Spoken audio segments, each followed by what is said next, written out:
Continuamos con la meditación del Catecismo en los numerales del 595 hasta el 623.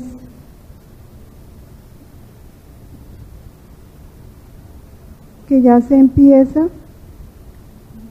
el párrafo 3, hasta empezar el párrafo 3. Y vamos a utilizar, le voy a decir los volúmenes de una vez, porque así los van alistando. El volumen 4, 6, 8, 11, 12, 14, 18 y 19. También el 5, 13, 15 y 20. Ya luego, en la medida en que vamos estudiando cada artículo, alcanzaremos a ver algunos. Les voy a dar todas las citas, pero no alcanzamos a leerlas todas. Pero sí, ya luego ustedes al retomar este estudio ya tendrán oportunidad en su casa de meditar con más calma cada uno de los volúmenes. Entramos ahorita entonces, estábamos en el proceso de la pasión y muerte de Cristo. Continuamos entonces en la meditación de esa pasión de Jesús, que reviste dentro de ella solo es un misterio, pero dentro de ese misterio hay tantos misterios que en la medida en que los vamos profundizando, vamos comprendiendo lo hondo, lo profundo, lo ancho, lo inmensurable del amor de Dios para con nosotros. En el numeral 595 nos presenta dos aspectos. Primero, dentro de los judíos se formaron dos grupos. Un grupo que estaba con Jesús, a favor de Él. Alcanzaron esa comprensión de la persona y de la misión de Cristo, su importancia. Solo que estaban llenos de miedo y por eso no se declararon abiertamente en favor de Cristo. Y el grupo totalmente cerrado a la verdad, que se volvió enemigo y perseguidor de Jesús. Por eso el numeral nos dice que entre las autoridades religiosas de Jesús, no solo Nicodemo o José de Arimatea fueron en secreto discípulos de Jesús, sino que durante todo el tiempo que él estuvo con ellos, hubo divisiones, hasta el punto que en la víspera de su pasión, San Juan pudo decir que un buen número creyó en él, aunque de una manera imperfecta. Ahorita que leamos las citas, lo confrontaremos. También en los Hechos de los Apóstoles, al día siguiente de Pentecostés, se dice multitud de sacerdotes iban aceptando la fe, que algunos de las sectas de los fariseos. Más adelante dice que al punto, Santiago le dice a San Pablo que miles y miles de judíos han abrazado la fe. Y todos, fíjense, este detalle es bien importante, han abrazado la fe, pero todos son celosos partidarios de la ley. Por eso es que en los comienzos del cristianismo, el primer conflicto que se da es en razón de la ley, sobre todo en lo que respecta a la circuncisión. Entre los mismos apóstoles caso curioso, Pablo, un fanático del judaísmo, es el que da el primer paso para que ellos dejen de seguir la ley y se abran a la gracia. Por el contrario, Pedro es el que más se resiste a ese cambio, ¿no? De dejar la ley del judaísmo para abrazar la única ley, la ley del amor en el cristianismo, la ley de la gracia. Son cosas bien especiales que Dios nos va mostrando en la historia. Vamos a leer las citas de Juan 12:42. Olvidé mi Biblia. ¿Ninguna trajo Biblia?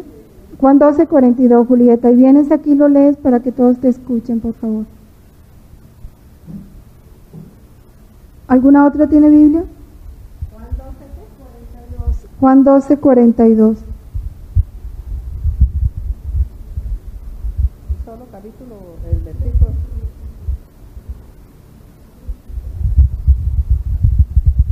Bueno.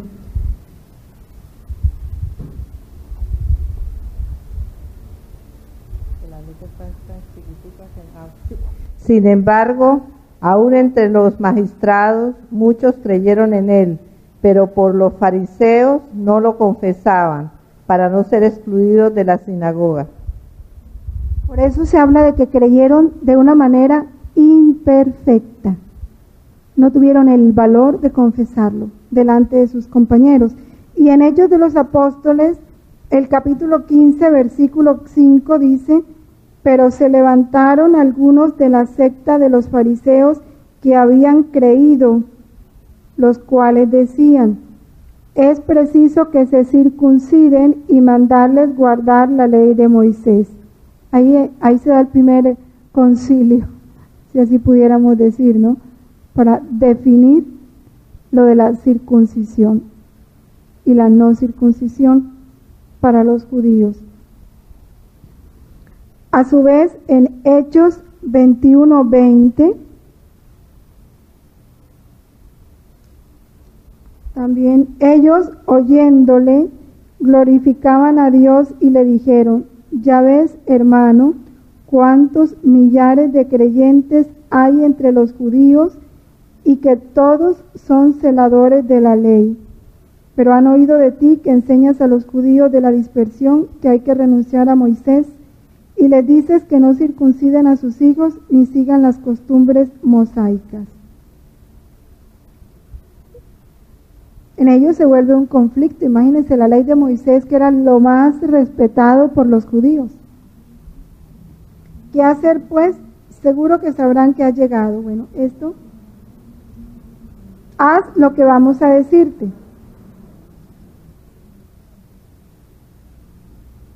Tenemos 4 varones que han hecho voto, tómalos, purifícate con ellos y págales los gastos para que se rasuren la cabeza, y así todos conocerán que no hay nada de cuanto oyeron sobre ti, sino que sigues en la observancia de la ley.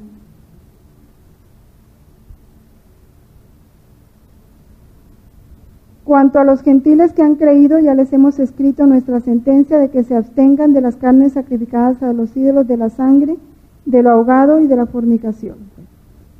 Ya después ustedes con mayor detenimiento escuchan todo, leen todo esto de la circuncisión. Ya en el 596 se nos habla del segundo grupo, de los que fueron totalmente opositores a Jesús. Dice: las autoridades no fueron unánimes en la conducta a seguir respecto de Jesús. Los fariseos amenazaron de excomunión a los que le siguieran. Toda esta división se da a raíz de un hecho. Todos recordamos la curación del ciego de nacimiento, ¿no? Que provoca todo un conflicto y que es muy interesante porque cómo el Espíritu Santo reviste a ese hombre de tal fuerza para, pese a no conocer a Jesús físicamente, ni haber sido un testigo de sus hechos da testimonio de él. En Juan 9:22, todo este capítulo habla justamente de esa curación del ciego de nacimiento. Esto dijeron sus padres, porque temían a los judíos, pues ya estos habían convenido en que si alguno le confesaba a Mesías, fuera expulsado de la sinagoga. Fue la forma como ellos persiguieron y se resistieron a aceptar la autoridad y la divinidad de Jesús. En Juan 11:48 y 49:50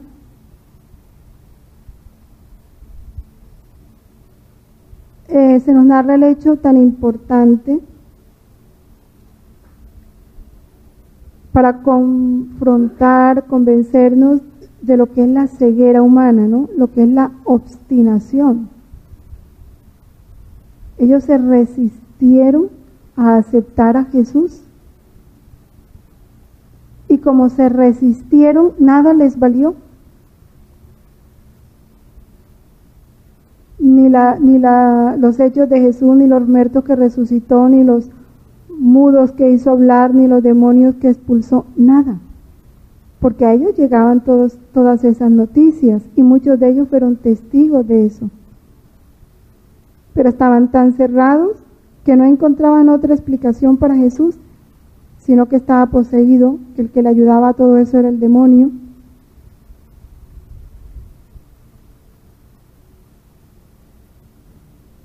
Dice Caifás: ¿qué hacemos que este hombre hace muchos milagros?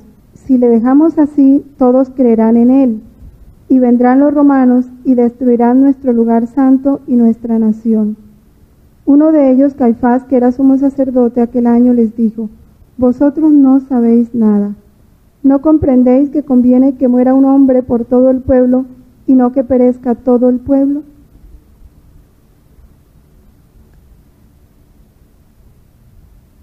Y lo que sigue del Evangelio es bien importante, porque esto nos aclara cómo todo es voluntad de Dios. Aún lo que nos parezca absurdo o salido de la persona más pecadora, más falsa, es el mismo Caifás que dice esto. Pero él lo dice en un sentido, pero el Espíritu Santo se lo hace decir en el verdadero sentido. No dijo esto de sí mismo, sino que como era pontífice aquel año, o sea, era una autoridad constituida legítimamente, profetizó que Jesús había de morir por el pueblo. Esas palabras eran verdad en Dios, porque es necesario que uno muriera por todos, para evitar que todos permanecieran en la muerte. Toda la humanidad estaba en la muerte. Él no lo dijo en ese sentido, él ni sabía lo que estaba diciendo, dijo sencillamente que era necesario que ese hombre muriera para que los romanos no atacaran al pueblo y el pueblo no sufriera. Entonces mejor era que sufriera uno y no los demás. Pero en Dios esas palabras iban más allá de lo que Caifás pensaba. Es para que nosotros veamos el valor de una autoridad legítimamente constituida. No hace nada fuera de Dios. ¿Sí? Por eso digo, nos puede parecer lo más descabellado como lo que hizo Herodes, hacer matar a tantos niños inocentes. Pero en el plan de Dios, eso era un bien. Y Dios permite todo eso porque en su acto único Él sabe sacar bien de todo mal. Entendemos esto, ¿verdad? No es que Dios lo provoque, no. Como en su acto único todo está, en su infinita sabiduría, amor y misericordia, Él todo lo permite para bien.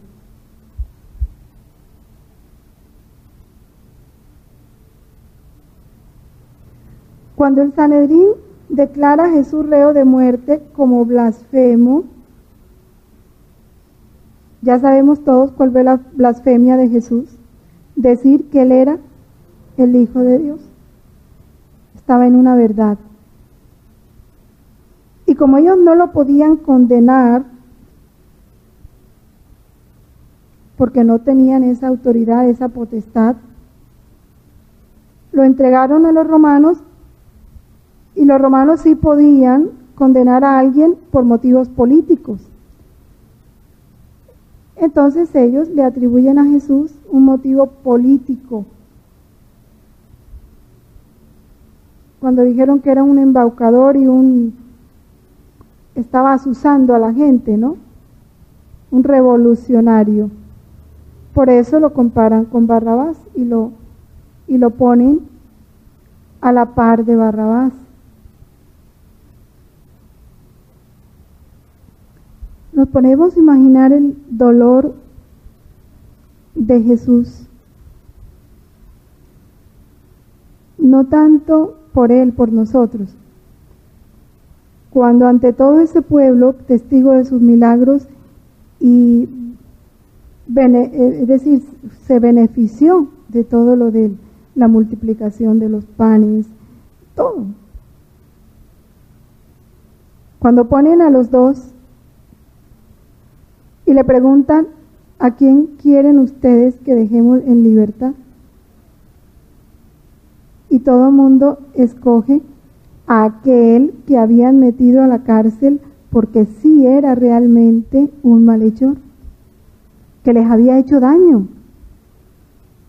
Y Jesús, que les había hecho tanto bien, prefieren a Barrabás que a Jesús.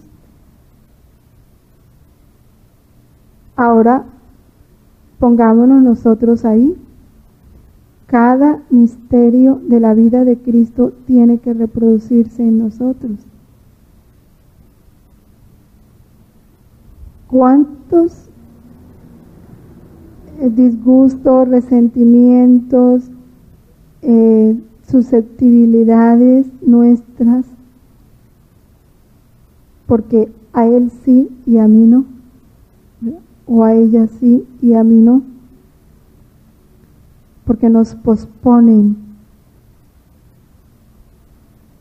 ¿Y quiénes somos para que nos prefieran? ¿No? Nos debiéramos de hacer cuando nos lleguen a nosotros esas revolcadas del yo, es preguntarnos, bueno, ¿y como quién soy yo para que me prefieran a mí que a ella o que a él?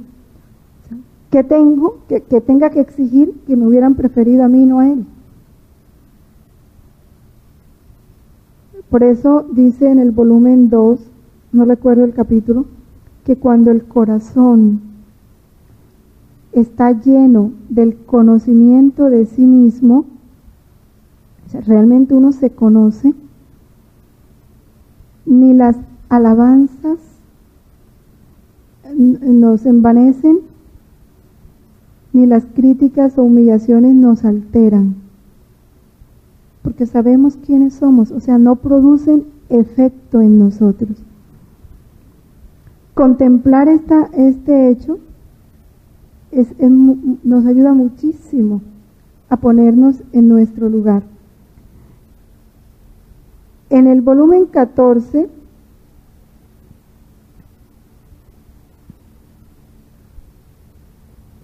capítulo 73,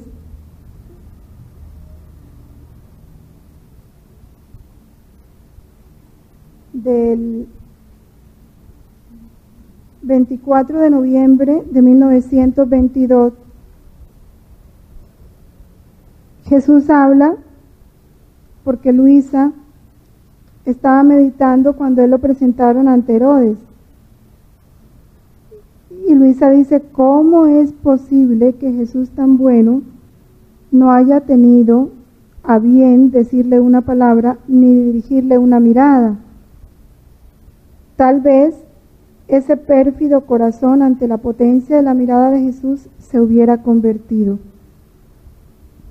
Y Jesús le dice, hija mía, era tanta su perversidad y su indisposición de alma que no mereció que lo mirara y le dijera una palabra. Y si esto hubiera hecho, él se habría hecho más culpable, porque cada palabra o mirada mía es un vínculo más que se forma entre la criatura y yo. Cada palabra es una unión mayor. La potencia de la palabra de Jesús y el Evangelio es palabra, es Él. Cada palabra de los volúmenes es Él. Porque esa palabra tiene que producir en nosotros el mismo efecto, una unión mayor, un mayor estrechamiento.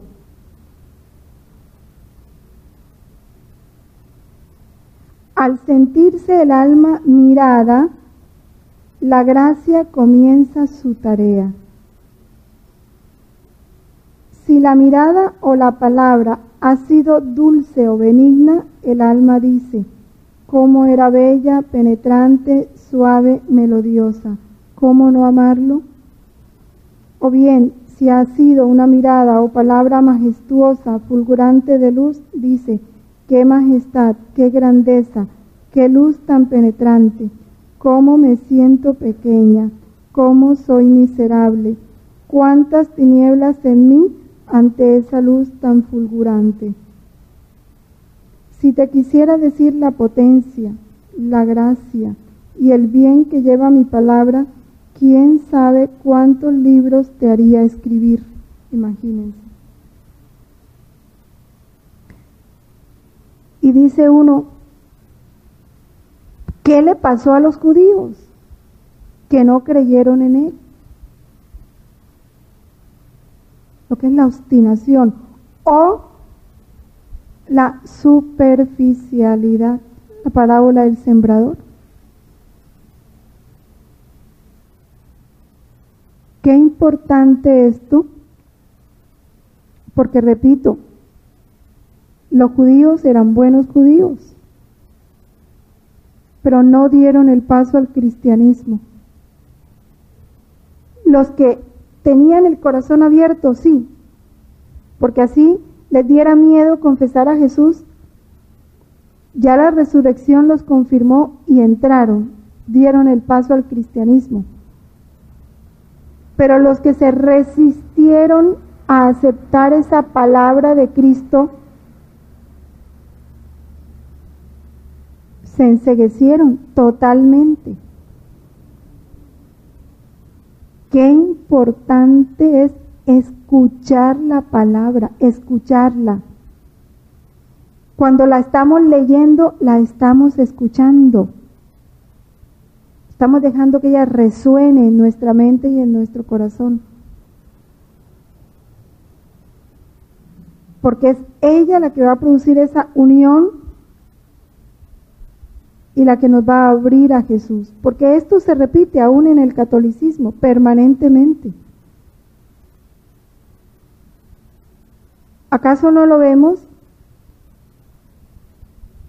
¿Cuántos católicos no están a favor del divorcio, del aborto? ¿Sí? ¿Cuántos católicos no están contra el Papa? ¿Cuántos católicos, matrimonio civil, se burlan de los sacramentos? Porque eso es burlarse de los sacramentos, despreciar los sacramentos. Eso es despreciar a Jesús, porque Jesús está en todo eso. Por eso los judíos no son responsables colectivamente de la muerte de Jesús. porque en los judíos estamos todos nosotros. En el numeral 597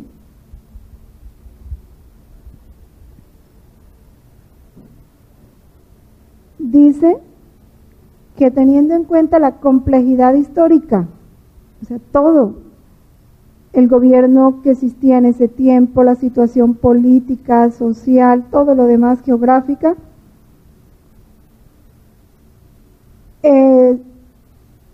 sea cual sea el pecado personal de los protagonistas en el proceso de Jesús, que solo Dios conoce, no se puede atribuir la responsabilidad al conjunto de los judíos de Jerusalén que existían en ese tiempo, ¿no? A pesar de los gritos de crucifícale, de las acusaciones, de la burla, de todo lo que hicieron, no se puede atribuir. Pedro, ya en los Hechos de los Apóstoles, reconocen que por la ignorancia ellos no reconocieron al Mesías en Jesús. Eso lo dicen Hechos 3:17.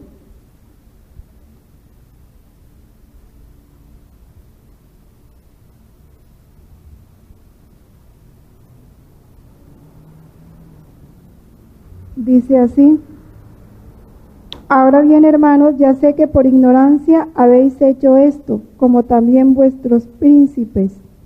Dios ha dado así cumplimiento a lo que había anunciado por boca de todos los profetas, la pasión de su ungido.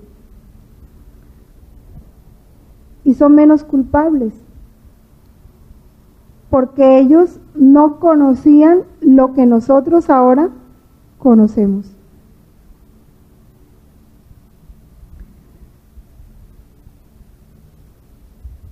La Iglesia, ¿qué dice sobre esto? Ha declarado en el Concilio Vaticano II: lo que se perpetró en su pasión no puede ser imputado indistintamente a todos los judíos que vivían entonces, ni a los judíos de hoy. No se ha de señalar a los judíos como reprobados por Dios y malditos, como si tal cosa se dedujera de la Sagrada Escritura. Por eso se cambió el ritual del Viernes Santo, que antes era tan fuerte en razón de los judíos. ¿Quiénes son los realmente culpables de la pasión o responsables? Todos los pecadores fueron los autores de la pasión de Cristo. Y ahora no vamos a pensar en los pecadores públicos, los de fuera, ¿no? En los pecadores estamos todos. Porque ahí podemos decir que tire la primera piedra quien no ha cometido pecado. Y el apóstol San Juan dice: el que diga que no ha cometido pecado es un mentiroso. Porque todos fuimos sometidos a la ley del pecado para poder ser abrazados por la gracia. Todos somos pecadores. Luego todos fuimos autores de la pasión de Cristo. Los pecadores mismos, esto lo dice la Iglesia en el Magisterio, en el Testimonio de los Santos. Los pecadores mismos fueron los autores y los instrumentos. Nosotros fuimos los látigos, fuimos la corona de espina, ¿sí? Fuimos las cadenas, nosotros mismos. De todas las penas que soportó el Divino Redentor. Teniendo en cuenta que nuestros pecados alcanzan a Cristo mismo, la Iglesia no duda en imputar a los cristianos la responsabilidad más grave en el suplicio de Jesús. Yo digo, meditarlo. Debemos considerar como culpables de esta horrible falta a los que continúan recayendo en sus pecados, ya que son nuestras malas acciones las que han hecho sufrir a nuestro Señor Jesucristo el suplicio de la cruz. Sin ninguna duda, los que se sumergen en los desórdenes y en el mal crucifican por su parte de nuevo al Hijo de Dios y le exponen a pública infamia. Si entendiéramos esto. Porque según el testimonio del apóstol de haberlo conocido, ellos no habrían crucificado jamás al Señor de la gloria. Nosotros sí lo conocemos y lo hemos experimentado en los sacramentos. Nosotros, en cambio, hacemos profesión de conocerle, ese es el credo, y cuando renegamos de él con nuestras acciones, ponemos de algún modo sobre él nuestras manos criminales. Y los demonios no son los que le han crucificado, que ese es otro, yo digo una astucia del demonio, ¿no? Como él sabe que la soberbia es lo que más aparta al hombre de Dios, entonces ha dejado que lo culpen de muchas cosas para que el hombre siga engañado pensando que es el demonio y no sienta la necesidad de purificarse a sí mismo. Y ese es el peligro de tanto exorcismo, porque la gente piensa que el mal viene por causa de él, ¿no? Pero nunca se revisa que el mal que está sufriendo es consecuencia de sus pecados. Y entonces va buscando liberación en liberación y no busca la verdadera liberación, que es la liberación de su pecado y de su voluntad humana.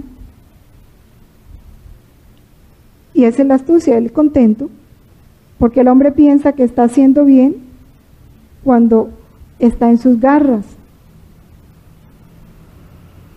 Eres tú quien con ellos lo has crucificado y lo sigues crucificando todavía, deleitándote en los vicios y en los pecados.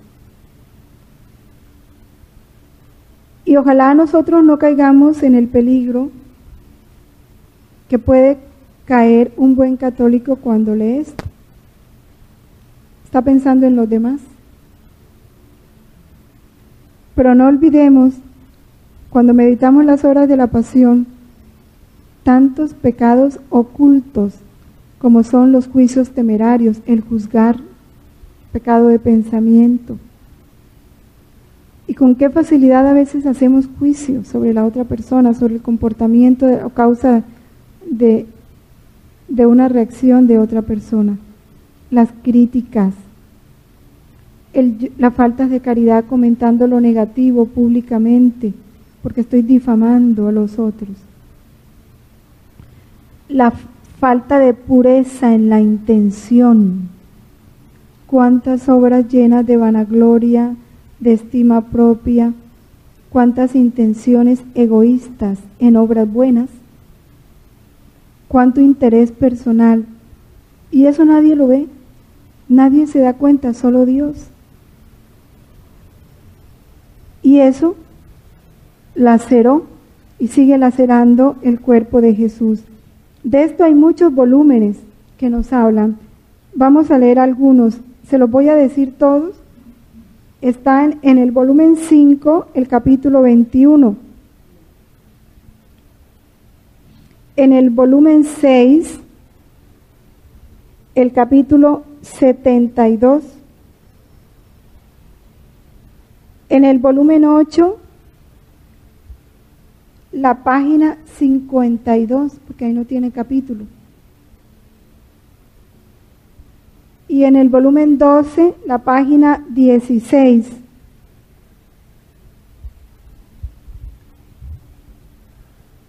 En el 5, en el capítulo 2, nos habla de las espinas,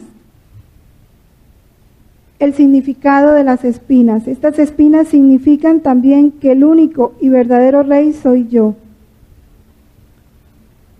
La corona de espinas significa que no hay gloria y honor sin espinas, que no puede darse nunca el dominio de las pasiones y la adquisición de las virtudes sin sentirse herido hasta dentro de la carne y del espíritu, y que el verdadero reinar está en el domarse a sí mismo con las espinas de la mortificación y del sacrificio.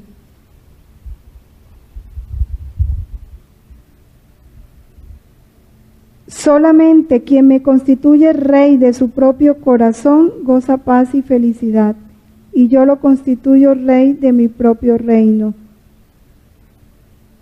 De manera que todos aquellos arroyos de sangre que brotaban de mi cabeza eran tantos riachuelos que ataban la inteligencia humana al conocimiento de mi soberanía sobre ellos.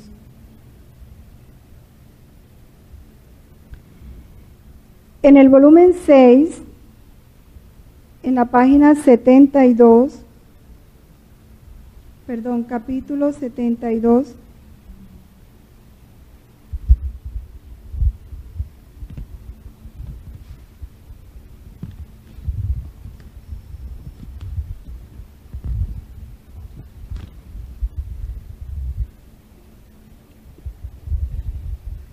habla de que casi todas las penas de Jesús fueron triples. Hija mía, no solo la coronación de espinas fue triple, sino casi todas las penas que sufrí en mi pasión lo fueron. Triples fueron las 3 horas de agonía en el huerto. Triple fue la flagelación con 3 diversos clases de azotes. 3 veces me despojaron, por eso 3 veces fui condenado a muerte, de noche, a la madrugada y en pleno día.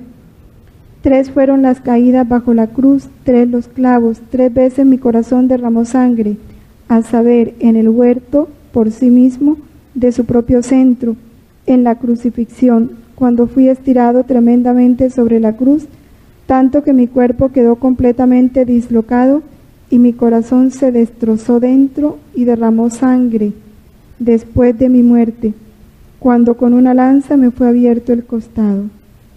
Triple las 3 horas de agonía en la cruz.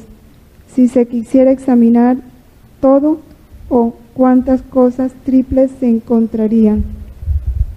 Y esto no por casualidad, sino todo por orden divina, para rendir completa la gloria debida al Padre, la reparación que se le debía por parte de las criaturas y el bien que se debía merecer para las mismas criaturas. Por eso también en todo nuestro sufrimiento debemos estar unidos a Cristo en esa triple intención: la gloria del Padre, la reparación, ¿sí?, que se le debía por todos los pecados cometidos, y el bien que se quiere obtener en favor de las almas. La triple intención que siempre acompañó a Jesús en toda su pasión. En el volumen 8, en la página 52,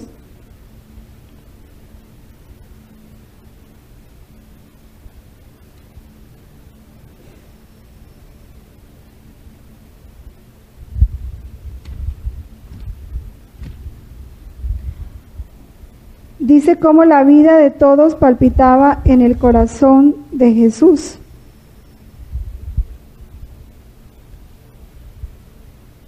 Hija mía, en este estado,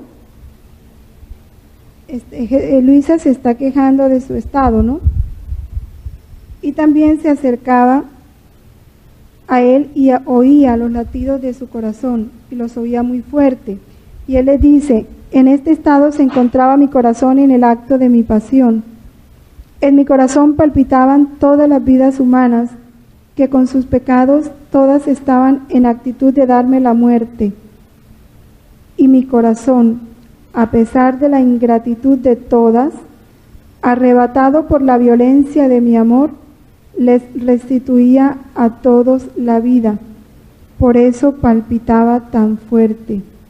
En mi latido encerraba todos los latidos humanos, haciéndolos resurgir en latidos de gracia, de amor y de delicias divinas. Mientras nosotros todos, por eso él habla de las criaturas, estábamos en actitud de darle muerte. Con un latido. ¿Cuándo le damos muerte con un latido? Cuando estamos viviendo la vida como si Dios no existiera, metidos en el mundo, pensando en las cosas del mundo, en nosotros mismos. Estamos viviendo no para Él, para nosotros mismos. Esos fueron los latidos que le dieron muerte. Mientras tanto, su corazón latía para darnos vida. Por eso, en los volúmenes, él le enseña a Luisa y con Luisa a nosotros cómo es de importante la continuidad en el amor. Tan continuo como continuo es el latido del corazón, ininterrumpidamente. Debe ser nuestro movimiento de amor hacia Él, como ininterrumpido es el movimiento de amor de Él hacia nosotros. Y en el volumen 12, en la página 16,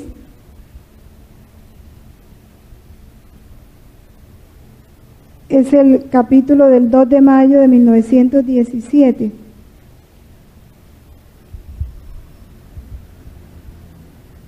Hija mía, ten ánimo, ¿no quieres imitarme? Ánimo y firmeza en todo. Esta palabra es bien importante y Jesús la repite mucho, firmeza. También yo moría poco a poco, conforme las criaturas me ofendían en sus pasos, yo sentía el desgarro en mis pies. Y con tal acervidad de espasmos capaces de darme la muerte. Y así empieza a describir cada una de las muertes que recibía y cómo nos daba a nosotros vida.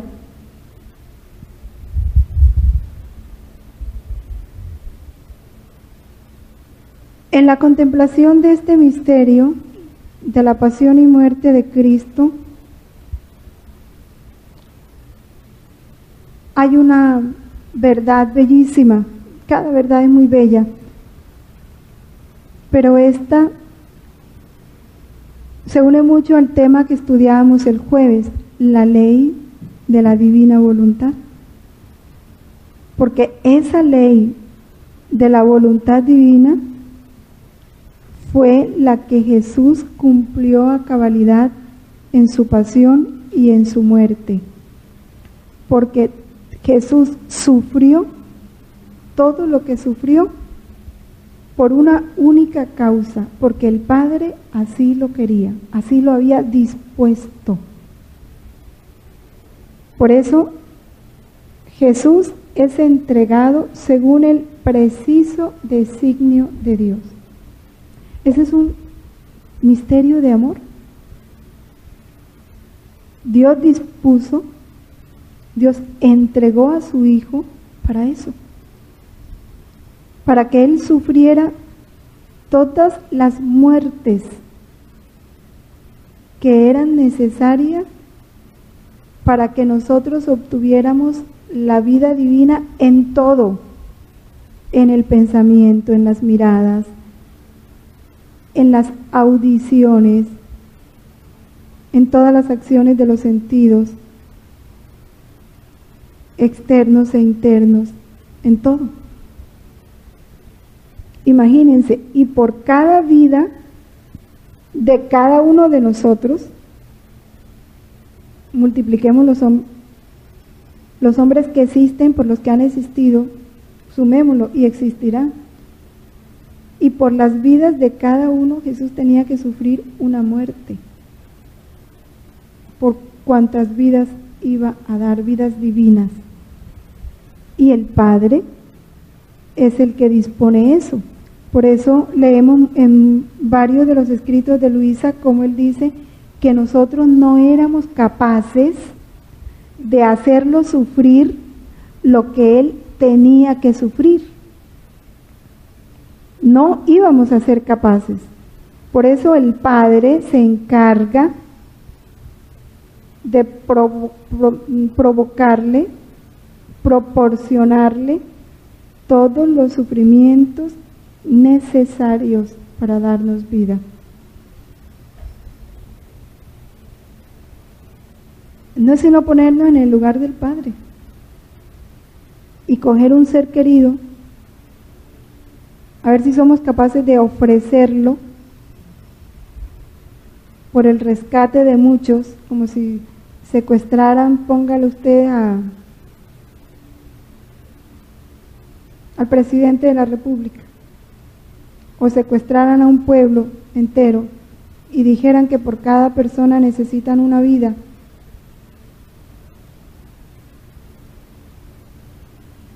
Y empezaran a pedir vidas. ¿Estaríamos dispuestos a dar la vida del ser más querido, sabiendo todo lo que le van a hacer para salvar a ese pueblo? Y eso hizo Dios con su Hijo único. Nos dice el Catecismo en el numeral 599 que la muerte violenta de Jesús no fue fruto del azar, en una desgraciada constelación de circunstancias, sino porque se dio así y era el momento, y entonces empiezan a dar cantidad de explicaciones históricas y políticas. No. Pertenece al misterio del designio de Dios. Y San Pedro lo dice en su discurso en Pentecostés. Fue entregado según el determinado designio y previo conocimiento de Dios.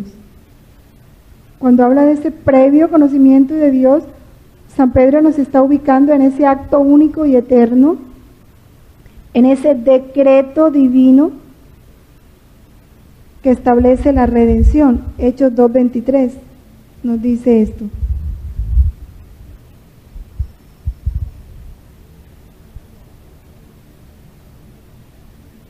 Y el numeral 600 nos explica ese designio y previo conocimiento de Dios.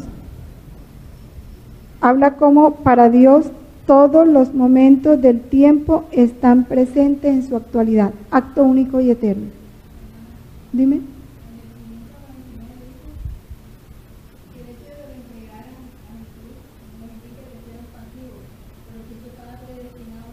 Vamos al 599, dice: este lenguaje bíblico no significa que los que han entregado a Jesús fuesen solamente ejecutores pasivos de un drama escrito de antemano por Dios.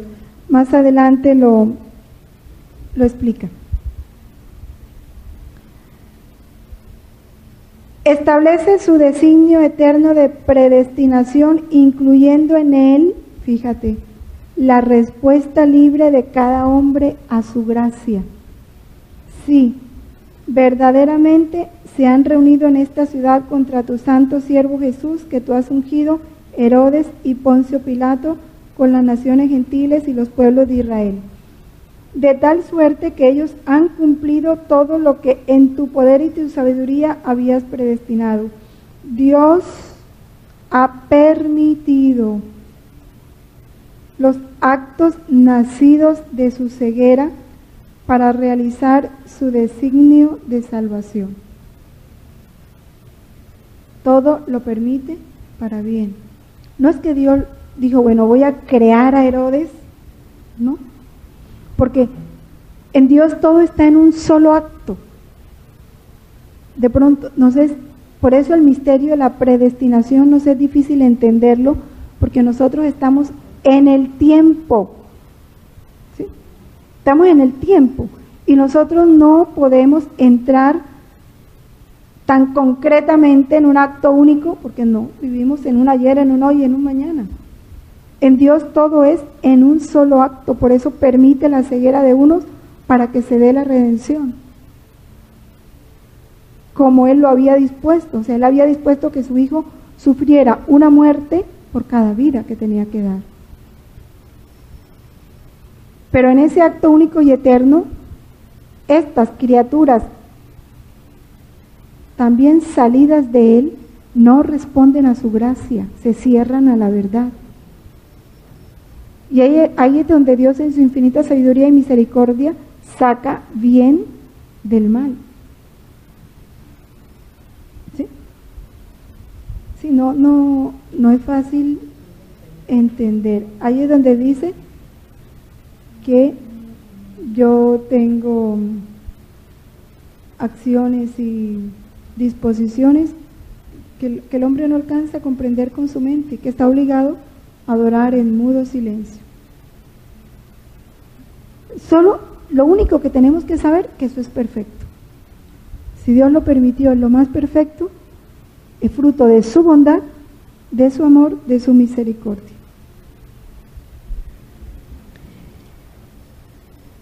En esta están los volúmenes, el volumen 6, capítulo 138,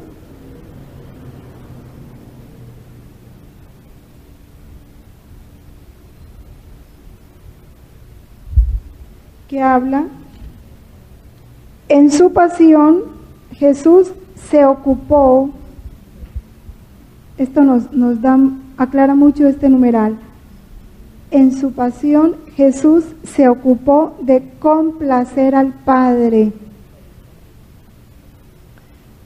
Porque cualquiera que lee esto dice, ay, ¿cómo así? Entonces el Padre es un sádico, ¿no? Es el común decir de hoy, que se complacía en ver sufrir a su Hijo, ¿sí? Y de redimirnos. Y el Padre, complacido, derramó en su humanidad todos los tesoros de la divinidad. Complacido,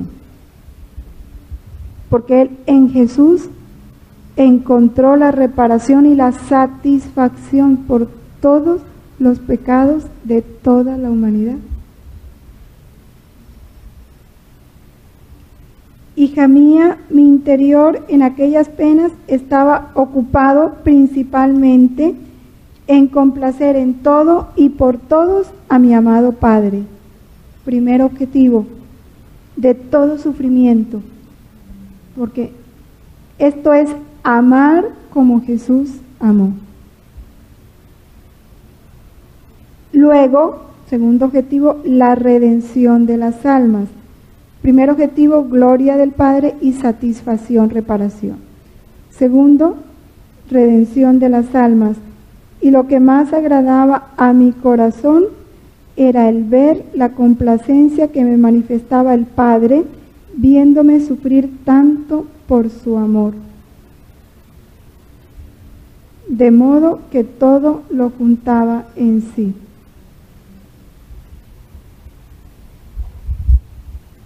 Solo leo apartes y ustedes completan. Volumen 12, página 128.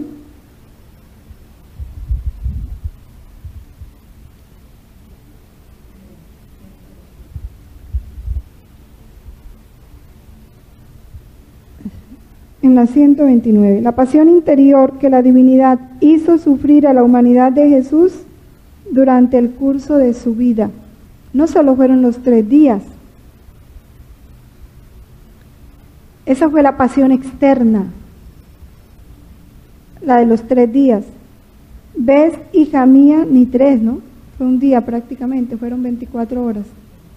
¿Ves, hija mía, con qué exceso de amor amé a la criatura? Mi divinidad fue celosa y no confió a las criaturas el trabajo de la redención al hacerme sufrir la pasión. La criatura era impotente para hacerme morir tantas veces por cuantas criaturas habían sido y deberían salir a la luz de la creación, y por cuantos pecados mortales habrían tenido la desgracia de cometer. Es que saquemos la cuenta.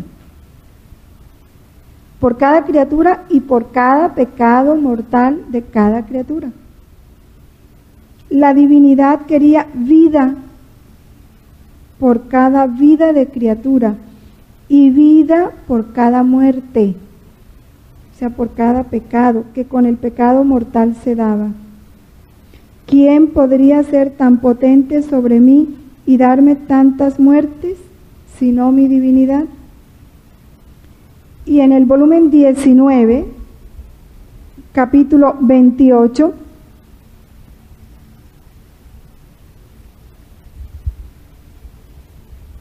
cuando Jesús es presentado a Pilatos,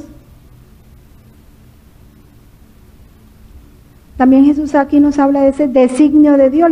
Las horas de la pasión también nos lo dice muy claro. Hija mía, como Pilatos dijera, exe homo, todos gritaron, crucifícalo, crucifícalo, lo queremos muerto.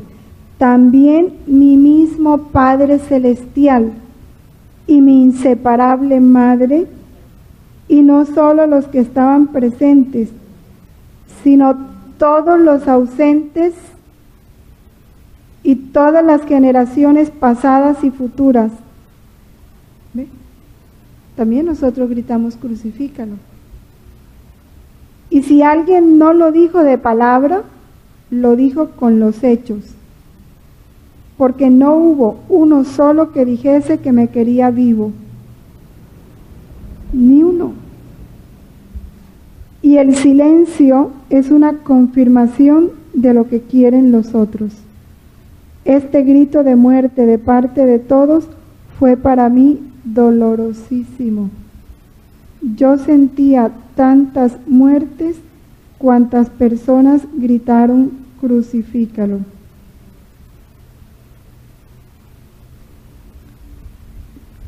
Continúa para que ustedes luego en su casa lo sigan meditando. Y en el volumen 15, capítulo 12,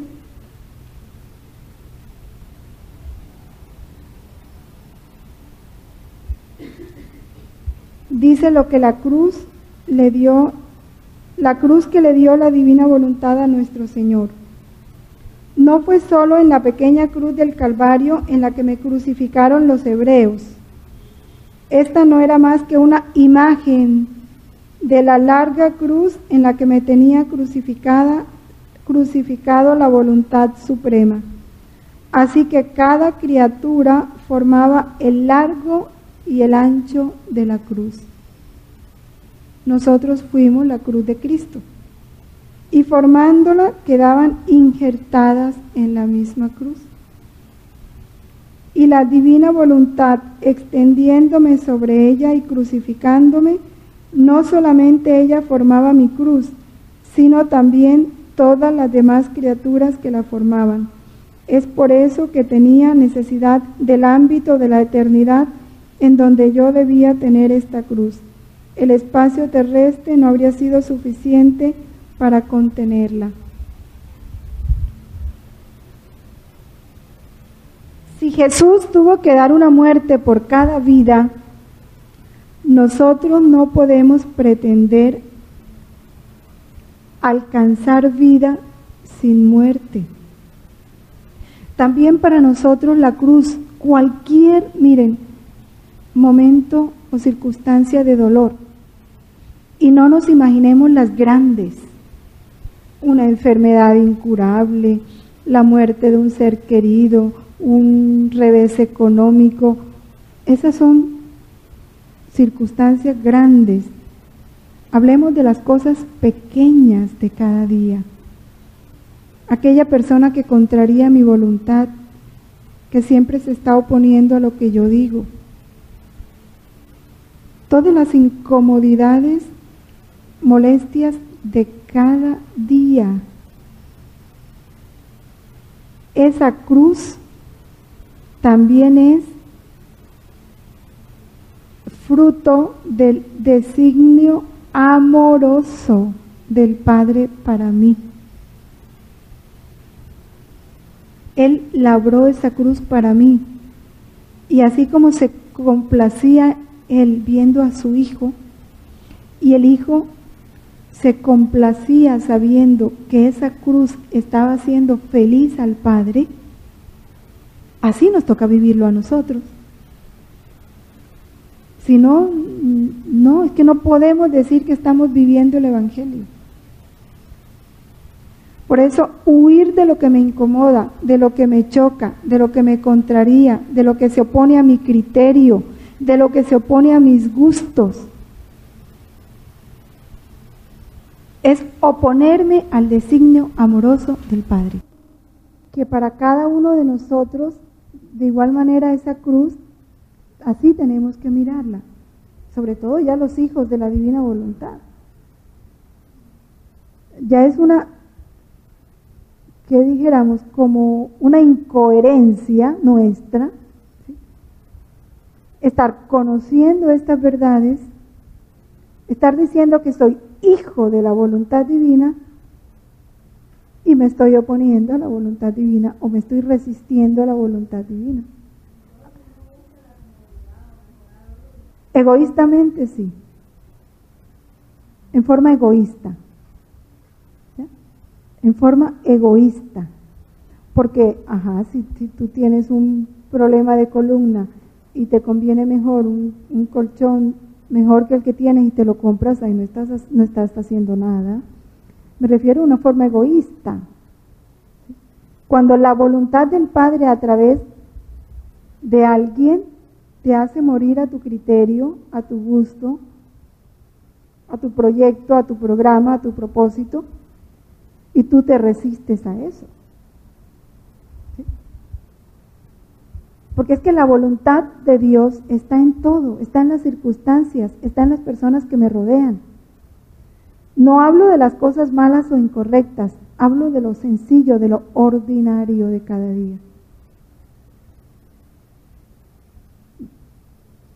Decíamos que mientras no se trate de una persona que esté bajo nuestra obediencia, en el caso de los padres con los hijos, de ustedes con el personal de pronto al que tengan bajo su mando, sea en la casa o en una oficina o lo que sea, porque ya en algunos momentos a la persona que tiene un cargo de responsabilidad, pues le toca tomar decisiones y a veces contrariar, pero no en razón de sus gustos, nunca debe hacerlo en razón de sus gustos, sino en razón de lo que en ese momento está viendo que es lo más correcto, por lo que ella conoce. Dios no le va a exigir más, ¿sí? No le va a exigir que tenga en cuenta más de lo que ella conoce. Pero cuando ya se trata de igual a igual, siempre es mejor preferir la voluntad del otro que la mía. Ahí voy más seguro, en las cosas sencillas, ordinarias, para ser fiel a ese designio amoroso del Padre. Jesús, esa muerte de Jesús por nuestros pecados, ya los judíos la conocían, se les había sido anunciada a través de las Sagradas Escrituras. Siempre que las Sagradas Escrituras en el Antiguo Testamento hablan del siervo o del justo, hacen referencia a Jesús. Están profetizando a Jesús. El profeta Isaías tiene muchos capítulos, sobre todo el capítulo 53 y 54, están dedicados totalmente a anunciar esta pasión y muerte de Jesús. Por ejemplo, Isaías, vamos a buscar el capítulo 53.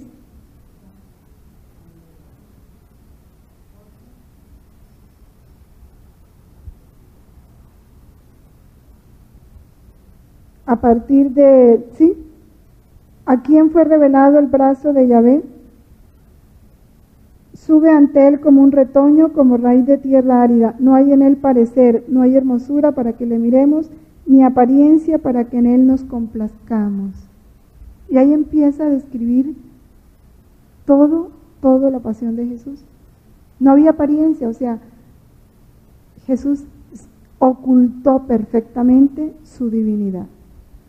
Ya tanto el apóstol, los apóstoles en sus escritos siempre hacen referencia como estaba anunciado en las escrituras, como lo habían dicho los profetas, ¿no? Es un confirmar que ya todo estaba escrito. En el volumen 13, capítulo 26, habla de ese tráfico de la pasión.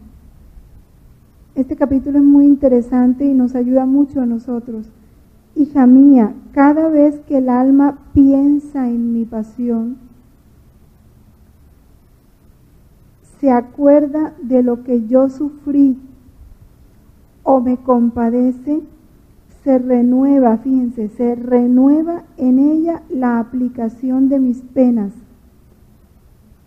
o sea, los méritos, lo que ganó para nosotros. Mi sangre surge para inundarla y mis llagas se ponen en camino para sanarla si está llagada o para embellecerla si está sana, como también todos mis méritos para enriquecerla. El intercambio que hace es sorprendente. Es como si pusiera en un banco todo lo que yo hice y sufrí y ganara el doble. Los buenos negociantes. Si nosotros queremos ser buenos negociantes a nivel espiritual, aprovechemos estas palabras de Jesús. Imagínense, nos da el doble. Por eso todo lo que yo hice y sufrí está en acto continuo de darse al hombre. Lo que pasa es que como esto no se conoce, no se aprovecha. ¿Por qué las angustias? ¿Por qué los desesperos? ¿Por qué los desánimos? ¿Por qué todo eso? Porque no se aprovecha la pasión de Cristo. Si todo eso que yo estoy sufriendo ya Él lo vivió, y lo vivió para ganar para mí el remedio que necesito para eso. Yo lo único que tengo que hacer es unirme en ese momento a Jesús y tomar lo que Él ganó para mí. Su sangre cura mis heridas, todas las heridas que tiene el alma: soberbia, envidia, rencor, impaciencia, todas las heridas que tiene nuestra alma. La lava, la purifica. Ya Él todo lo ganó para mí. Ya yo fui salvo, sí, pero hago uso de esa salvación del mal, ¿no? Entonces, ¿por qué el mal tiene cabida en mí? El mal del temor, el mal de la desconfianza, el mal de la... ¿Por qué tiene cabida? Porque no aprovecho la redención, no como el fruto completo de la redención. Por eso la meditación de las horas de la pasión hacen tanto bien. Jesús lo dice: mi obrar no está sujeto a agotarse, basta con que el alma lo quiera. Fíjense, y por cuantas veces lo quiera, recibe el fruto de mi vida, por cuantas veces lo quiera. Así que si se recuerda 20, 100, 1000 veces de mi pasión, tantas veces más gozará de sus efectos. Pero qué pocos son los que hacen tesoro de ella. A pesar de todo el bien que mi pasión contiene, se pueden ver almas débiles, ciegas, sordas, mudas, cojas, cadáveres vivientes que dan asco. ¿Y por qué? Porque mi pasión se ha olvidado. Mis penas, mis llagas, mi sangre son fortaleza que quita las debilidades. Son luz que les da la vista a los ciegos. Son lengua que desata las lenguas y que abre el oído. Son camino que endereza a los cojos. Son vida que resucita a los muertos. Todos, miren esta frase, es promesa de Jesús. Todos los remedios que la humanidad necesita se encuentran en mi vida y en mi pasión. Pero las criaturas desprecian la medicina y no prestan cuidado a los remedios. Y por eso se ve que a pesar de toda mi redención, el hombre perece en su estado como afectado por una tuberculosis incurable. Y lo que sigue. Pero lo que más me duele, dice Jesús, es ver a personas religiosas, y aquí no está hablando de monjas ni de curas, sino de católicos y buenos católicos, que se fatigan por la adquisición de doctrinas, de especulaciones, de historias. Leen y leen libros y leen libros, y de mi pasión, nada. De manera que mi pasión muchas veces es desterrada de las iglesias, de la boca de los sacerdotes, por lo que cuando hablan no tienen luz y los pueblos se quedan en ayunas más que antes.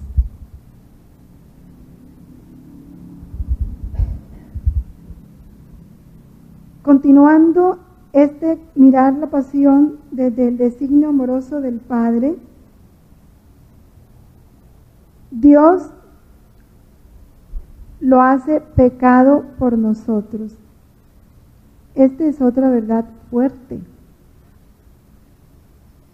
Dios lo hizo pecado por nosotros. ¿Qué significa eso?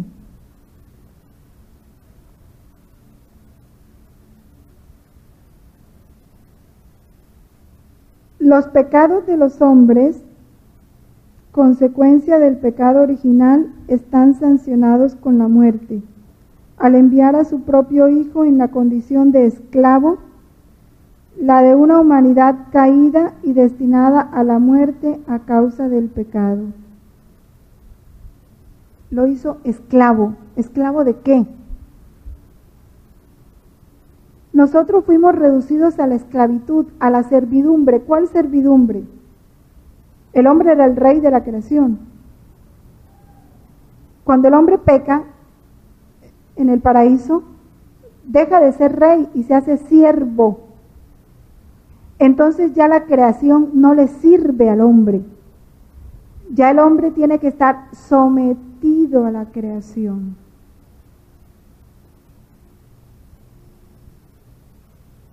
Por eso el hombre siente necesidad, hambre, sed, calor, frío. Eso es fruto de la esclavitud. Porque el hombre como rey no estaba llamado a que el frío lo acobardara o lo debilitara, o que el calor, también lo hiciera tan débil. No, ni el frío ni el calor lo tenían que afectar. Ambos iban a producir en él mucho placer, mucho gozo. El hombre tampoco estaba llamado ni a sentir hambre ni sed, ninguna necesidad. Ni el clima le iba a impedir muchas cosas. Y Jesús se hace esclavo. Jesús se somete a esas necesidades, a sufrir hambre, a sufrir sed, a dejar que el agua, sentir la necesidad de asearse, de comer, de descansar, porque se hizo esclavo, quiso someterse a todo lo nuestro. El Padre lo hizo esclavo y en consecuencia a sufrir, que esto es lo más bello, los castigos que nosotros, los verdaderos esclavos, merecíamos por nuestros pecados. Los que debimos haber sido coronados de espina fuimos nosotros, no Él, porque nosotros los que habíamos cometido y hemos cometido pecados de pensamiento, de soberbia, de juicios temerarios, los que debimos haber recibido los escupitazos, éramos nosotros, no Él. La flagelación, todo era para nosotros. Sin embargo, el Padre le hace sufrir a Él todo lo nuestro, para darnos a nosotros el bien y a Él la condena. Ese es el amor misericordioso del Padre. Es que nunca alcanzaremos a comprender tanto amor. No nos lo alcanzamos a imaginar, ni siquiera a vislumbrar esa anchura, esa profundidad, esa altura, esa inmensidad del amor de Dios. A quien no conoció pecado, Dios le hizo pecado por nosotros, para que viniésemos a hacer justicia de Dios en Él. ¿Qué significa eso de ser justicia de Dios en Él? ¿Cuál es la justicia de Dios? Darle la gloria que Él merece.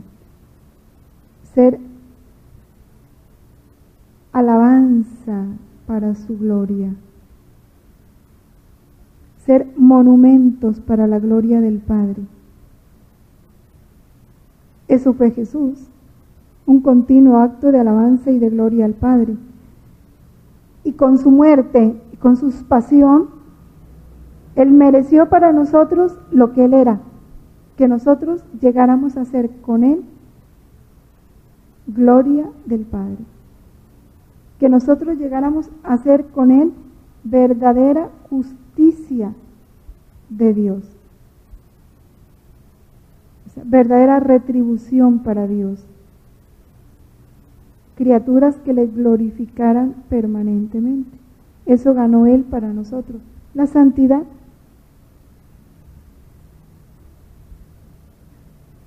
Para este numeral nos complementa esta meditación el volumen 5, capítulo 21,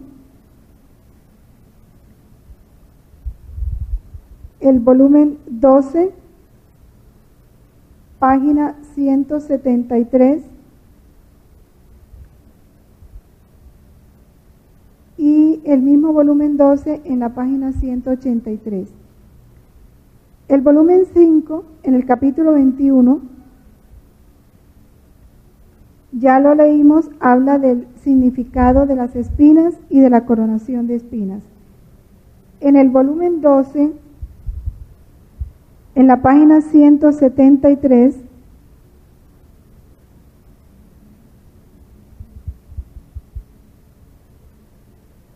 Jesús dice que las penas que le dieron los judíos fueron una sombra de las penas que la divinidad le hizo sufrir. Y esto era necesario para darle al Padre la debida satisfacción.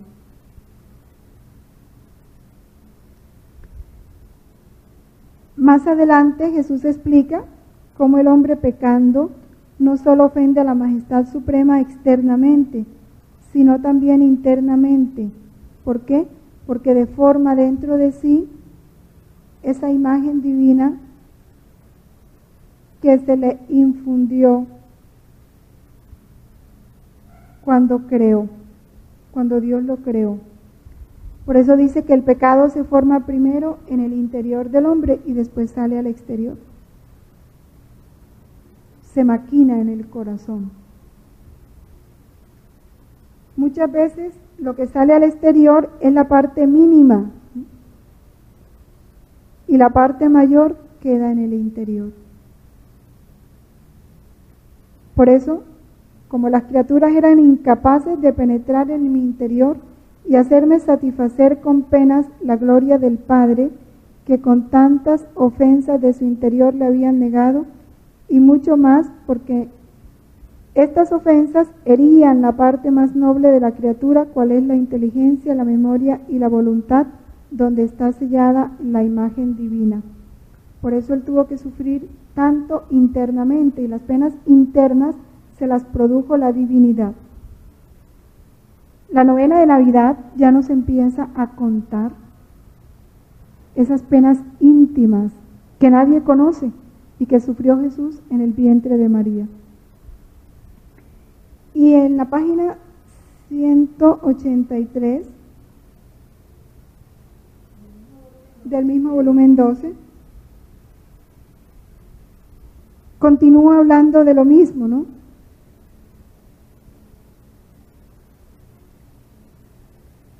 Y dice algo bello que nos ayuda mucho a nosotros a aprender a sufrir como sufrió Jesús. Las penas que me dio la divinidad superan grandísimamente a las que me dieron las criaturas, tanto en la fuerza como en la intensidad y multiplicidad y en la duración. Pero no hubo ni injusticia, ni odio, sino amor sumo. Fue de conformidad con las tres divinas personas el oficio que yo había tomado de salvar a las almas a costa de sufrir tantas muertes por cuantas criaturas salían a la luz de la creación, y que el Padre con sumo amor me había acordado. En la divinidad no existe ni puede existir ni la injusticia ni el odio. Por tanto, era incapaz de hacerme sufrir estas penas, pero el hombre con el pecado había cometido suma injusticia y odio. Y yo, para glorificar al Padre completamente, debía sufrir. Esto te aclara mucho tu pregunta. La injusticia, el odio, las burlas. Y entonces, en el último día, en el último de mis días mortales, sufrí la pasión de parte de las criaturas, porque como Dios no podía provocar injusticias, se valió de las injusticias de las criaturas, en la que fueron tantas las injusticias, los odios, las burlas, las venganzas, las humillaciones, que me hicieron que a mi pobre humanidad la convirtieron en el oprobio de todos. Basta hasta tal punto que no parecía que fuera hombre.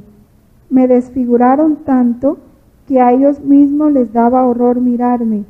Era la abyección y el repudio de todos. Por eso podría llamarlas como dos pasiones distintas. Las criaturas no me podían ni eran capaces de darme tanta muerte ni tantas penas por cuantas criaturas y pecados habrían ellas de cometer. Por eso la divinidad tomó este trabajo y lo tomó con sumo amor y de acuerdo entre nosotros. Pero como la divinidad era incapaz de injusticia, odio, burla, entraron las criaturas y completé en todo la obra de la redención. Nos aclara mucho este capítulo tu pregunta. Por eso Dios lo hizo pecado. El volumen 4, capítulo 66,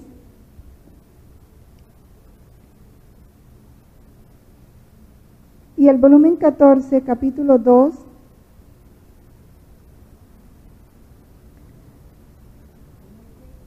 amplían lo que dice, volumen 14, capítulo 2, amplían lo que nos dice el catecismo en el numeral 603, que dice que Jesús no conoció la reprobación como si él mismo hubiese pecado.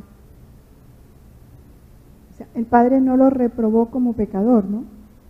Pero en el amor redentor que lo unía siempre al Padre, nos asumió desde el alejamiento con relación a Dios por nuestro pecado, hasta el punto de poder decir en nuestro nombre en la cruz: Dios mío, ¿por qué me has abandonado? Es que cada numeral del catecismo es para quedarse uno ahí. Él no era pecador. Luego, como pecador, él no podía, como justo y como Dios, no podía experimentar el alejamiento de Dios. Primero, pues la unidad perfecta que hay en las divinas personas. Segundo, como hombre Dios, Él no tenía pecado. La voluntad divina vivía en Él. Había una unidad perfecta con el Padre. Sin embargo, miren los inventos de amor que hace. ¿Cuál? No solo se hizo pecado el justo, el puro, sino con el amor redentor que le unía siempre al Padre, el amor redentor, ese que le llevaba a meterse en todo lo nuestro, a hacer suyo lo nuestro, nuestro sufrimiento, nuestras penas, nuestros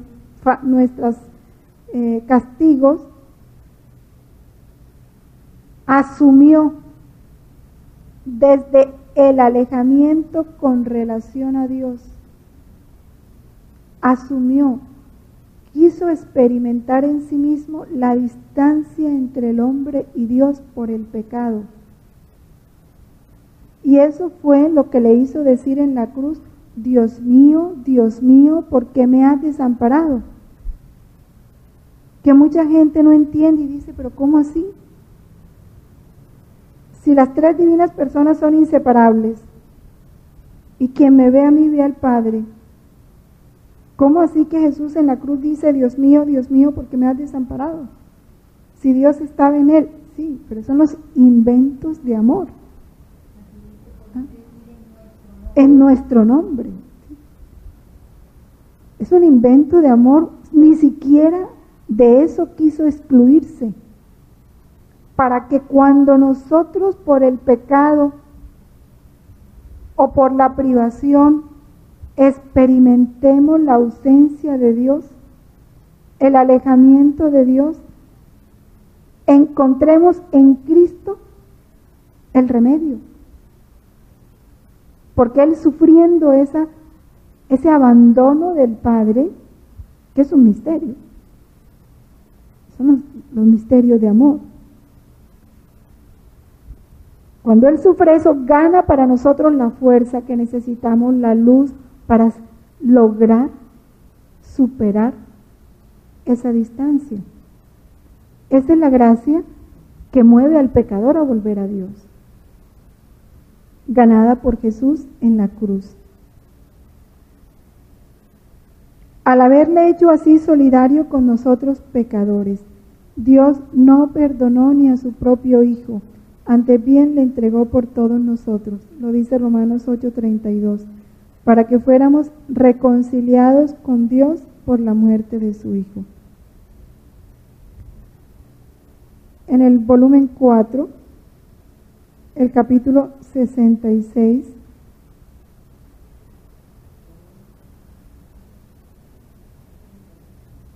habla de ese abandono que experimentó Jesús en la cruz, de la finalidad que tuvo ese abandono. Por ser mi gracia aparte de mí mismo, al poseerla tú con razón y por estricta necesidad, todo lo que forma tu ser no puede estar sin mí. Más adelante dice, en el párrafo siguiente, también yo en el curso de mi pasión experimenté un extremo abandono. Si bien mi voluntad estuvo siempre unida con el Padre y con el Espíritu Santo, y quise sufrir esto para divinizar en todo la cruz, a tal punto que contemplándome a mí y contemplando la cruz, encontrarás tú el mismo esplendor, los mismos amaestramientos y el mismo espejo en el que podrás mirarte continuamente sin diferencia entre el uno o la otra. Esto se lo dice porque Luisa se queja de su privación, ¿no? No siente a Jesús, le duele la ausencia de Jesús. Y el volumen 14, el capítulo 2, solo vamos a decir de qué trata para avanzar. habla de Jesús flagelado, vivo retrato de lo que hace el pecado.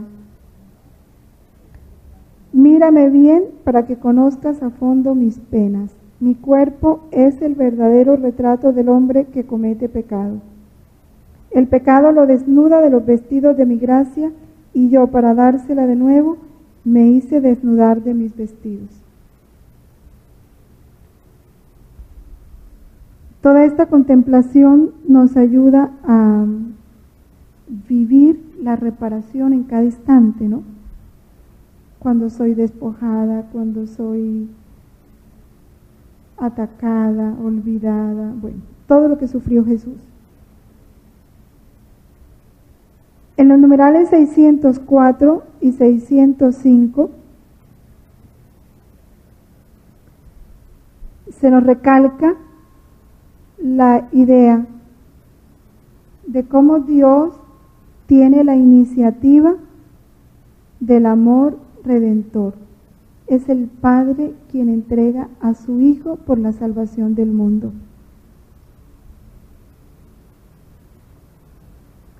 Con esta entrega, ¿qué nos muestra Dios? Un amor benevolente que precede a todo mérito. Por eso dice San Pablo que dar la vida por un bueno, todavía, ¿no? Como que se entiende, ¿sí? Se entiende dar la vida por una persona que ha hecho mucho bien, que todos la estiman. Vida por un malhechor, por un sinvergüenza, por uno que te ha hecho mal, que te ha ofendido, que te ha lastimado, y no solo que te ha lastimado, sino que te seguirá lastimando, que te va a seguir ofendiendo, que tú sabes que después de salvarlo, va a seguir atacándote, ofendiéndote. ¿Puede caber amor más grande? Es uno decir, ¿cómo se atreve el hombre a ofender a Dios? Con razón dijo Jesús, Padre, perdónalos, porque no saben lo que hacen, ni lo que dicen. Y es lo que ahora pasa en el mundo. ¿Sí? Porque es, por ejemplo, mirar, uno se pone a ver, cojamos la costa, que es lo que tenemos más cercano y en lo que nosotros estamos metidos. ¿Tiene sentido prepararse a la Cuaresma con un carnaval? ¿Hay sentido? Sin embargo, la misma gente que disfruta del carnaval es la que luego entra al miércoles de ceniza. Ahora, ¿qué sentido tiene el carnaval? El católico no debe hacer nada que no sea para la gloria de Dios. Yo pregunto, ¿qué sentido tiene el carnaval? ¿Qué gloria le da a Dios el carnaval? ¿Qué conocimiento de Dios trae el carnaval? ¿Qué le deja al alma?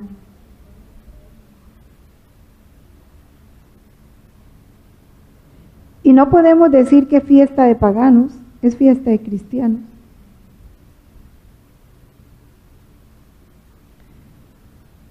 Y es tanta la ceguera, es que yo digo, ¿hasta dónde hemos llegado? Y esto pues en muchas partes, aquí porque es el carnaval, pero en cada sitio tiene su fiesta de este estilo propia, ¿no? Que los mismos colegios católicos, confesionalmente católicos, creados y fundados exclusivamente para enseñar a Dios a través de las ciencias, han establecido al interior del colegio un carnaval. Por eso. O sea, qué horror. No tiene sentido. Qué dolor para el corazón de Dios. ¿Por qué no hacen previo a la Semana Santa una Semana Santa? ¿Por qué no hacen así? Vamos a entrar a la Semana Santa. Bueno, entonces anticipemos en el colegio la Semana Santa. Vamos a hacer una meditación y reflexión, unos retiros para contemplar este gran misterio de la redención. ¿Por qué no lo hacen? Pero antes del carnaval sí hay que hacer un carnaval. Es la ceguera. ¿Hasta dónde nos ha envuelto el mundo? Es doloroso. Pero eso no se, ni se contempla, ni se considera, ni se piensa.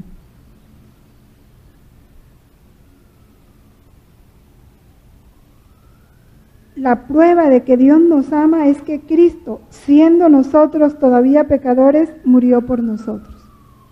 Y todavía Cristo sigue amándonos.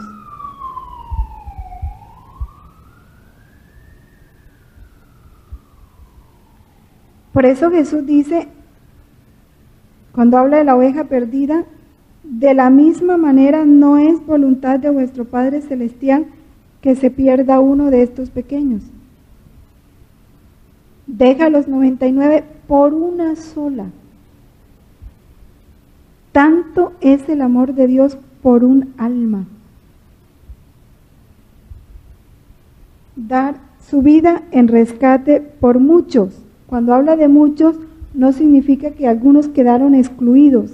Es tan importante esto que dice el catecismo. La Iglesia enseña que Cristo ha muerto por todos los hombres sin excepción.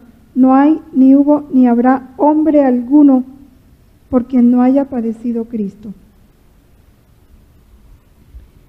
De estos numerales, 604, tenemos en el volumen 6, el capítulo 83, volumen 12, página 69, y volumen 20, capítulo 20.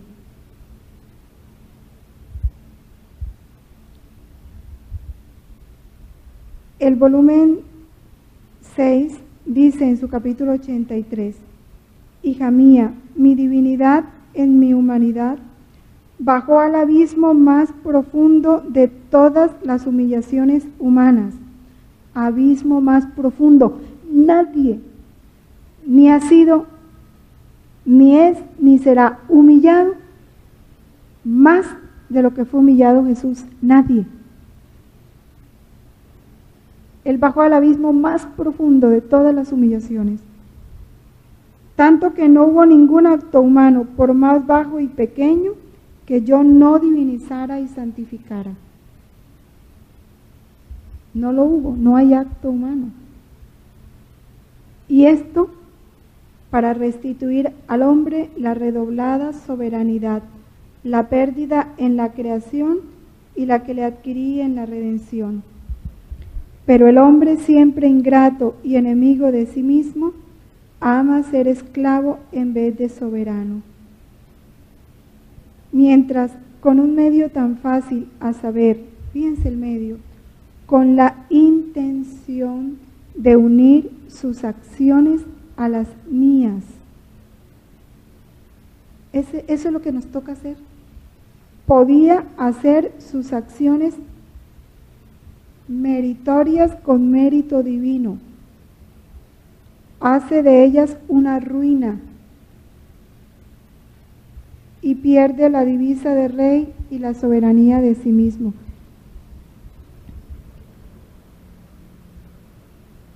Ya quisiera uno parar aquí. Todo. ¿Qué es lo único que tenemos que hacer? Unirlo a Él. Vamos a lavar la ropa, unamos ese acto a Jesús y ya queda divinizado.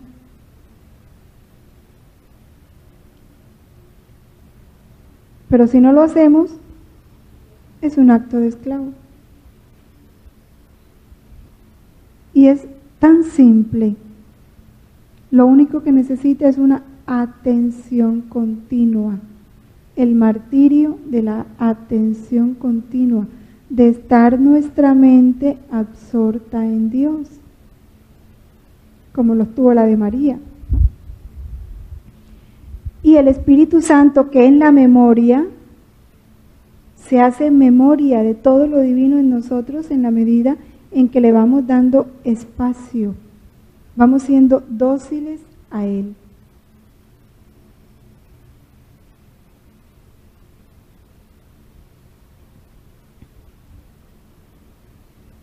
Ustedes ya en su casa meditan los otros volúmenes.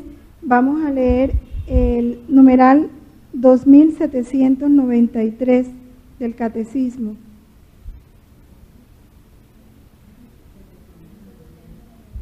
Dice, que me pareció muy importante, por eso vosotros lo leen ustedes, pero este sí queríamos leerlo aquí. 93. Los bautizados,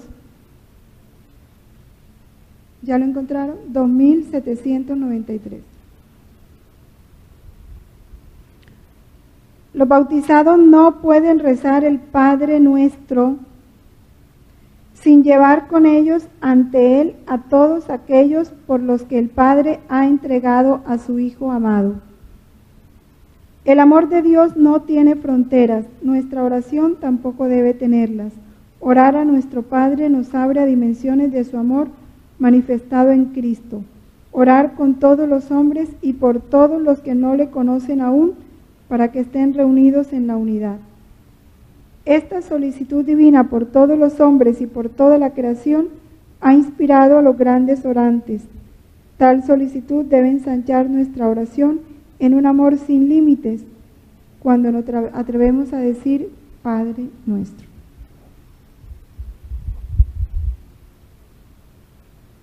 Ay, pero ¿por qué yo no puedo pedir por mi sobrino? Ay, pero ¿por qué yo no puedo? De poder puedes, pero no es lo mejor. Porque si para el Padre Nuestro yo debo traer al corazón de Dios a todos, porque Cristo murió por todos, y al Padre le duelen todos como le duele uno.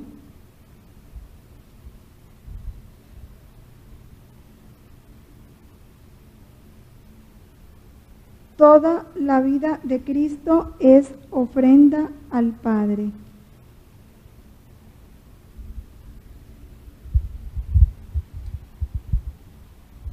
Vamos entonces, para no iniciar la parte tercera, porque ya faltan pocos minutos, vamos a leer lo que dice el volumen 12 en la página 169.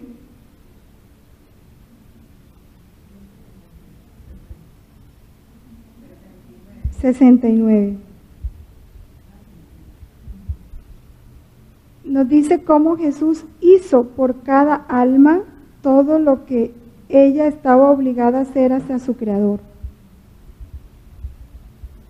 Antes de leer estos dos últimos volúmenes, capítulos de los volúmenes, quiero que recordemos aquí la realidad de nuestro bautismo, porque vivir en la divina voluntad es vivir la plenitud del bautismo. El bautismo nos hace otros Jesús, pero ¿qué es hacernos otro Jesús? Jesús se hizo víctima, sacerdote y altar. A veces nos gusta decir, sí, el bautismo nos hizo reyes, sacerdotes y profetas. Porque eso nos da estatus. ¿Sí? Claro que hay que entender lo que es el reinado en Cristo, ¿no? El que quiera ser el mayor, hágase el siervo de todos. Pero el bautismo también nos hizo víctimas, sacerdotes y altares. ¿Y qué es una víctima? ¿Qué es una víctima?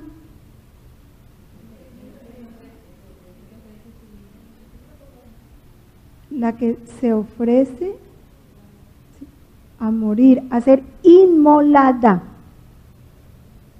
No es la que se ofrece así de palabra, no, es la que se dispone a ser inmolada, se deja inmolar en favor de otros. Esa es la víctima.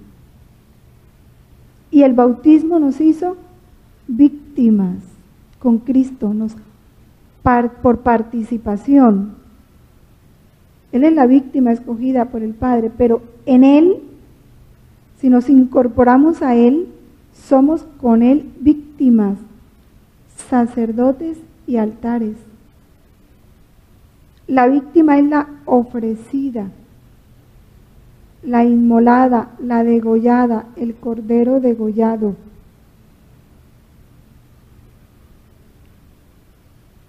Si no perdiéramos esto de nuestra memoria, entonces yo no tengo por qué extrañarme que sobre mí recaiga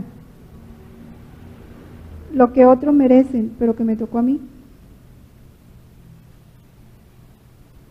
Y también yo lo merezco por otras cosas que hice y que nadie sabe y que nunca recibí castigo ni nada. Entonces yo me inmolo en lo ordinario de cada día, en ese sufrimiento, en las pequeñas cosas. Es ser víctima con Cristo. Entonces hay que vivirlo como lo vivió Cristo, porque soy víctima con Él. Como sacerdote, igual que Cristo en la misa es sacerdote, porque Él es el que celebra. Él es la víctima, porque Él es la hostia, y Él es el altar. Porque el altar también es Cristo, desde el cual Él mismo se ofrece. Igual nosotros. Tenemos que ser en nuestra vida los sacerdotes que nos ofrecemos a nosotros mismos. El sacerdote es el intermediario entre Dios y el pueblo. El sacerdote es el que ofrece la víctima a Dios en favor del pueblo. Pero esa víctima, Cristo es el mismo. En nosotros somos nosotros mismos. ¿Y cuál es el altar? Nuestra misma persona se hace altar. Nuestra misma vida es un altar sobre la cual se ofrece la víctima. El sacerdote ofrece la víctima. La Eucaristía, que tiene que hacerse vida en nosotros. Es lo que Jesús explica aquí.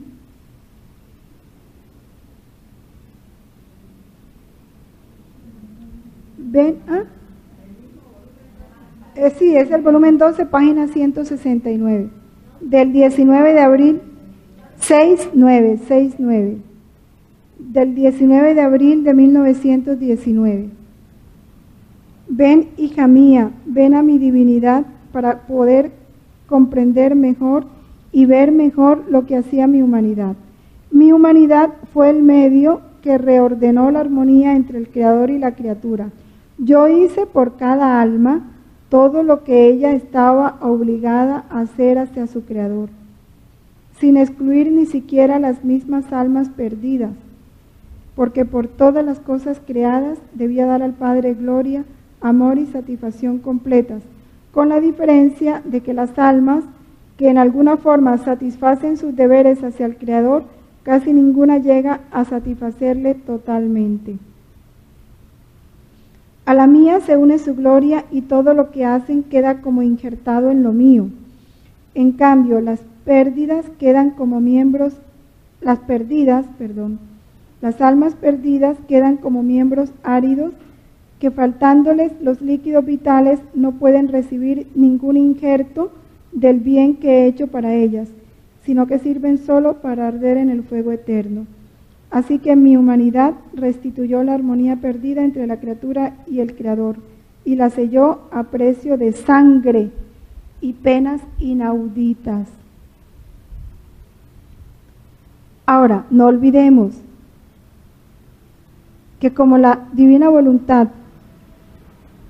es superior al bautismo, es un segundo bautismo, o sea que nos hace doblemente víctimas, sacerdotes y altares.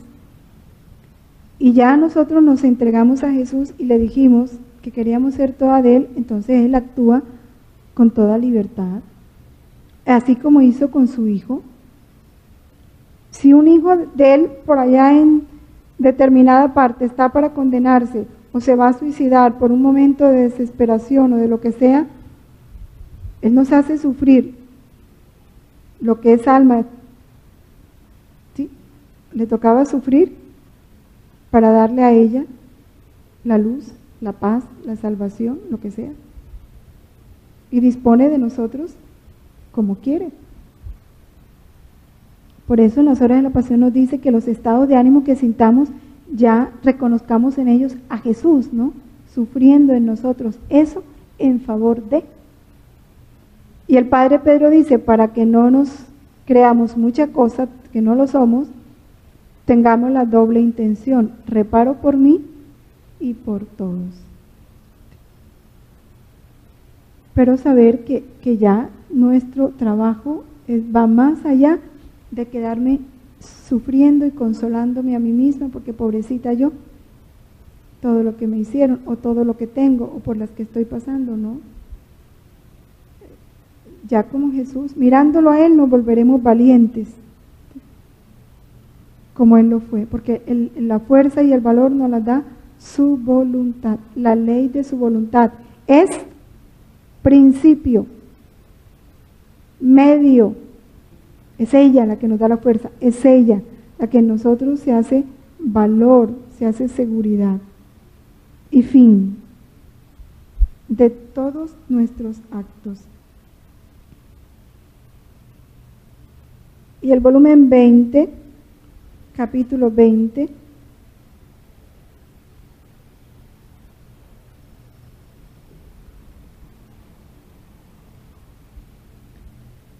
todo lo que yo sufrí en mi humanidad, lo sufrí para reparar el mal que había producido la voluntad humana en la pobre criatura.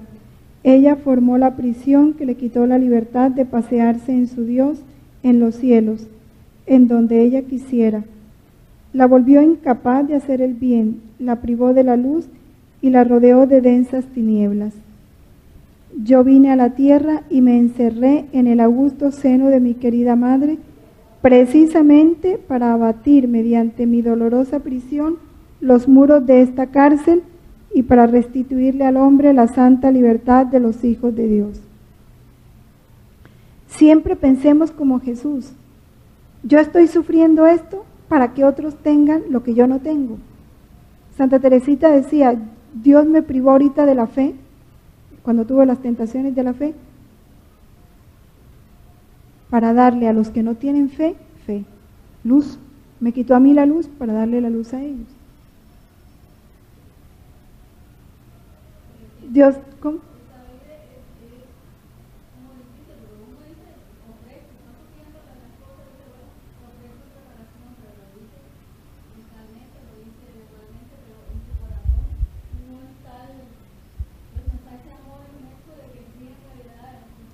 Pero ¿sabes qué nos da ese amor inmenso? Ya Él lo dijo. Primero, meditar su pasión. Porque como tú dices, la naturaleza humana, pero ¿qué es lo que va debilitando la voluntad humana, la naturaleza humana, y la va haciendo fuerte, robusta, con la fuerza de Dios? La voluntad divina. ¿Y cómo hago yo para poseer esa voluntad divina? El conocimiento de estas verdades. Por eso la meditación de las horas de la pasión y la lectura de los volúmenes nos van dando esa luz interior y esa fuerza interior para ir viviendo esto. Porque lo que tú dices es cierto, con nuestra propia fuerza, no, es que no somos capaces. Eso lo hace Jesús en nosotros.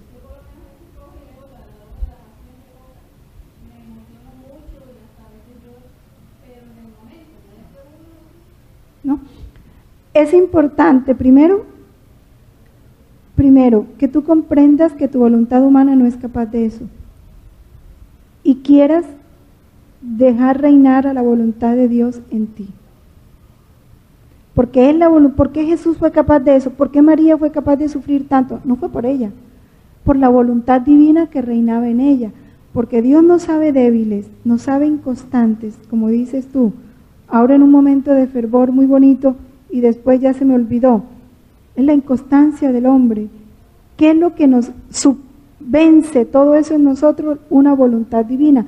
Por eso es que Dios quiere que dejemos reinar su voluntad en nosotros. Porque Él es el único, esa voluntad divina es la única capaz de hacernos amar como Jesús amó. Así, con esta medida. La voluntad humana jamás. Cuando comprendemos esto es cuando el alma dice, no más voluntad humana, y se dispone a dejar reinar la voluntad de Dios en ella. Ahora, para dejar reinar esta voluntad de Dios hay que conocerla. Entonces viene el conocimiento de la divina voluntad que se da a través de los volúmenes de Luis. Y ese es nuestro deseo, que todos la conozcan para que puedan vivir esto. Entonces, terminamos hasta el numeral 605.